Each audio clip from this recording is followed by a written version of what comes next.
बिस्मिल्लाहिर्रहमानिर्रहीम। अस्सलाम वालेकुम माय यूट्यूब फैमिली। आज मैं आप सबके साथ शब बारात स्पेशल परफेक्ट चनादार हलवा की रेसिपी शेयर करने जा रही हूँ, जिसे जो कोई भी खाएगा ना वो अपने आप को कंट्रोल नहीं कर पाएगा इसे बार बार खाने से। और सारी ऐसी चीज़ें हैं जो हमेशा हमारे घर पे अवेलेबल रहती है, आपको कुछ भी बाहर से नहीं लाना है। तो चलिए वीडियो स्टार्ट करते। वीडियो अच्छी लगे तो लाइक और शेयर करना ना भूलें।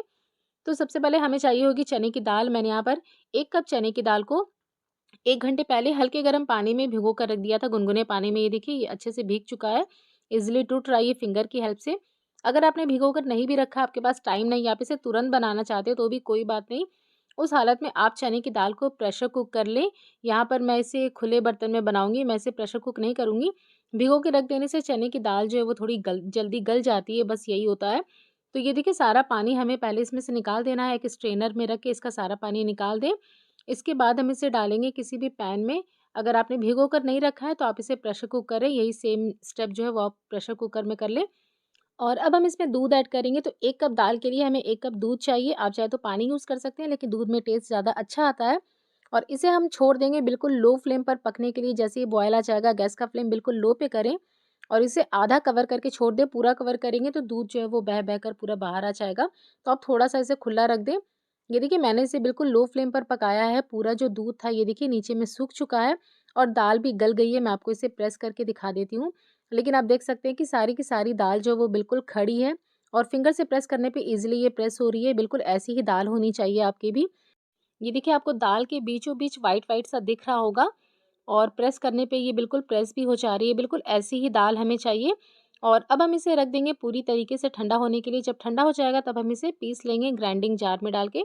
तो अभी रख देते हैं हम इसे ठंडा होने के लिए। आप चाहे तो सिलबट्टे पे भी इसे पीस सकते हैं। फिर देखिए मैंने इसे मिक्सिंग जार में ट्रांसफ़र कर दिया है। यहाँ पर दाल जो है वो थोड़ी ठंडी हो गई थी और इसे ये देखिए मैंने पीस भी लिया है। तो चलिए अब हम चलते हैं नेक्स्ट स्टेप की ओर। इसे अभी हम साइड में रखेंगे दाल को। और अब हम बनाएँगे चाशनी। चाशनी बनाने के लिए पैन में ले लेंगे 1 कप चीनी। जितनी दाल थी उतनी चीनी आपको लेनी है और आधा कप इसमें पानी ऐड करेंगे, जिससे कि हमें ज़्यादा पकाना ना पड़े। ज़्यादा पानी ऐड कर देंगे तो उसे फिर आपको ज़्यादा देर के लिए पकाना पड़ेगा। तो बस इसे हम मीडियम फ्लेम पर चीनी के घुलने तक हमें पकाना है बस। कोई तार वाली चाशनी यहाँ पर नहीं बनानी है हमें, सिर्फ़ चीनी के घुलने तक ही हम इसे पकाएँगे। और यहाँ पर मैंने इसमें ऐड किया है ऑरेंज फूड कलर पानी में मिक्स करके और थोड़ा-सा हरी इलायची पाउडर। फूड कलर बिल्कुल ऑप्शनल है। तो ये देखिए चीनी पूरी यहाँ पर मेल्ट हो गई है। तो अब हम गैस का फ्लेम बंद कर देंगे और इसे साइड में रखेंगे।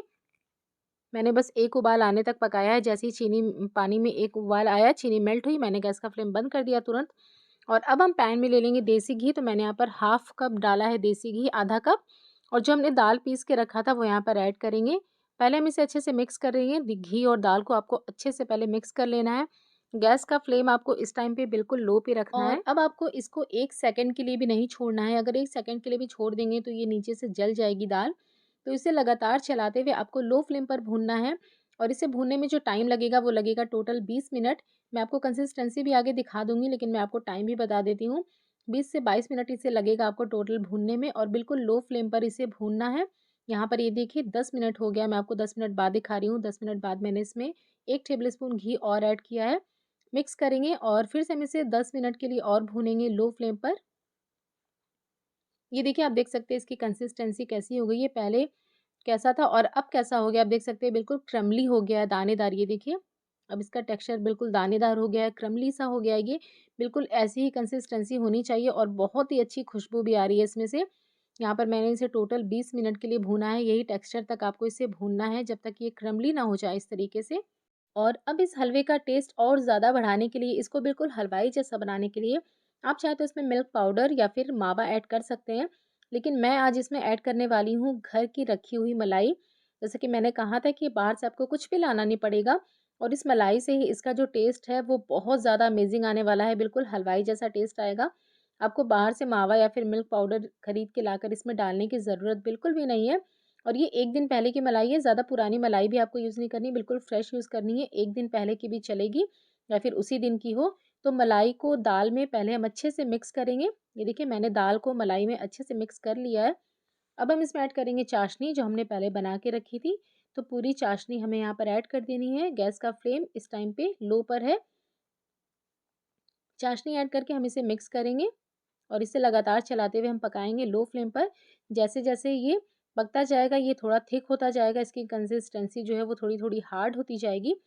तो ये देखिए आपको इसे लगातार इस तरह से चलाते हुए पकाना है। बस चाशनी ऐड करने के बाद हमें इसे 5 मिनट के लिए और कुक करना होता है बिल्कुल लो फ्लेम पर। ये देखिए ये गाढ़ा होना स्टार्ट हो गया है। जैसे ही ये कढ़ाई का बॉटम छोड़ने लगेगा हम गैस का फ्लेम बंद कर देंगे। अभी देखिए यहाँ पर लास्ट में मैं इसमें 1 टेबलस्पून घी और ऐड कर रही हूँ। टोटल मैंने कितना घी ऐड किया है आपको नीचे डिस्क्रिप्शन बॉक्स में मिल जाएगी सारी क्वांटिटी। और यहाँ पर ये देखिए हलवा जो है वो कढ़ाई का बॉटम ये देखिए छोड़ने लगी है। बिल्कुल कढ़ाई से अलग हो रहा है ये हलवा। तो अब हम गैस का फ्लेम बंद कर देते हैं। लास्ट में इसमें ऐड करेंगे थोड़े से ड्राई फ्रूट्स। मैंने लिए हैं काजू, बादाम और थोड़े से नारियल सूखे वाले। आप कोई सी भी ड्राई फ्रूट्स ऐड कर सकते हैं यहाँ पर। और ड्राई फ्रूट्स ऐड करने के बाद हम इसे मिक्स कर देंगे।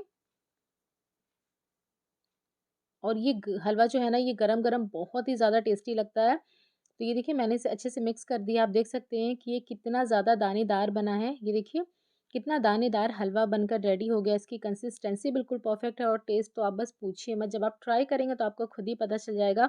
जो कोई भी इसे खाएगा ना वो आपकी तारीफ़ करते नहीं थकेगा। तो आप भी फटाफट से ट्राई करें और अपने फीडबैक मेरे साथ शेयर करना बिल्कुल भी ना भूलें। मिलते हैं एक और नई रेसिपी के साथ। तब तक के लिए अल्लाह हाफ़िज़।